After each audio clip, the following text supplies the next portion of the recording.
Hi అండి, welcome to అందరితమ్ములమ్మాయి. పాత ఇంటి నుంచి కొత్త ఇంటికి వచ్చి 3 రోజులైంది. పాత ఇంట్లో ఏదైనా మిస్ అవుతున్నాను అంటే ఇది ఒక్కటేనండి.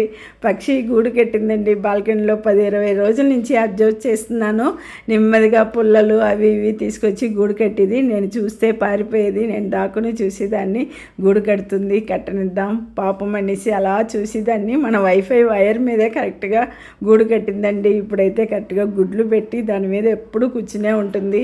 అబ్బా, గుడ్లు పొదిగే వరకైనా ఉండి చూడలేకపోయినా అన్న బాధ అనిపించిందండి. నిజంగా గూడు అది లేనప్పుడు నెమ్మదిగా వీడియో తీశాను. చూసారా ఎంత అందంగా కట్టిందో. లోపల 3 గుడ్లు అయితే పెట్టిందండి. చాలా మిస్ అవుతున్నట్టు అనిపించింది నాకు. నిజంగా పక్షులు చెట్లు అంటే చాలా ఇష్టము. ఇది చూసి చాలా హ్యాపీగా ఫీల్ అయ్యాను. మాత్రం గూడుని డిస్టర్బ్ చేయకుండా నెమ్మదిగా వైఫై వైర్ని అయితే కట్ చేసి ఈరోజే తీసుకొచ్చేయండి. గూడు ఎలా ఉందో మీరు చెప్పండి. మీరు ఎలా ఫీల్ అయ్యారో చెప్పండి.